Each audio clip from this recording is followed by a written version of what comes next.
வணக்கங்க. நான் அத்திக்கடவு சம்பத் பேசுகிறேங்க. இப்போ பார்த்தீங்கன்னா, இன்றைக்கி 31ஆம் தேதி ஆகஸ்ட் 2025 அன்றைக்கி இன்றைக்கி நம்ம பேசுகிறோங்க. இன்றைக்கி பார்த்தீங்கன்னா, இதிலிருந்து ஒரு 2 வருஷத்துக்கு முன்னாடி நாங்கள் இந்த சொர்லூர் ஊராட்சியில் வந்து கிராமிய மக்களுக்கும் சார்பாக வைக்கப்பட்ட பனை விதைகள் பார்த்திங்கன்னா, இன்றைக்கி பாருங்கள் எல்லாமே வந்து மரங்களாக ஆகக்கூடிய அளவுக்கு இன்றைக்கி வந்து நல்லா வளர்ந்து இருக்குதுங்க. இது பார்த்திங்கன்னா, எதிர்காலத்தில் மிகப்பெரிய மரமாக மாறும் அப்படிங்கிறதுல எந்த சந்தேகமும் இல்லை.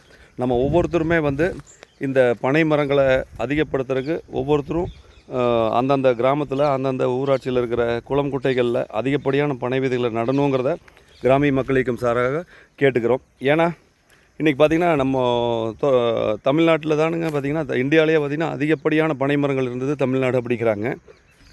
அதனால் அதே மாதிரி பார்த்திங்கன்னா ஒரு 50 ரூபாய்க்கு 100 ரூபாய்க்கும் பல கோடி மரங்கள் வெட்டப்பட்டு விட்டுதுங்க. அதனால் திரும்பவும் மீண்டும் நம்ம பனை மரங்களை வந்து தமிழ்நாட்டில் அதிகப்படுத்தணும் அப்படின்னா ஒரே வழி அதிகப்படியான பனை விதைகளை நடணுங்கிறத கேட்டுக்கிறோம். அதனால் எந்த இடமா இருந்தாலும் சரிங்க, கண்டினியூஸாக ஒரு 4 வருஷத்துக்கு ஒரு குட்டையினால் ஒரு குட்டை வருஷம் நம்ம நட்டிகிட்டே இருந்தோம்னா கண்டிப்பாக வந்து அத்தனை குளம் குட்டைகள்லையும் எதிர்காலத்தில் நம்ம அதிகப்படியான பனை மரங்களை பார்க்க முடியும்.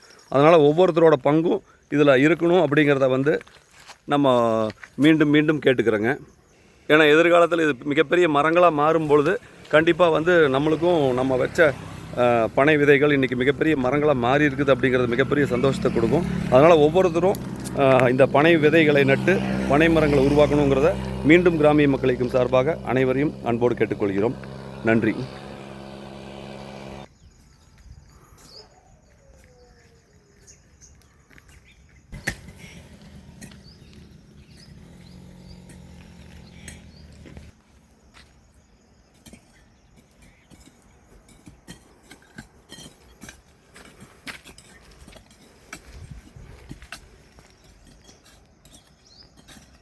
என்ன சார் எடுத்துரு, கொஞ்சம் அகலமாக எடுக்கணும், அப்போ தான் தண்ணி ஊற்ற முடியும்.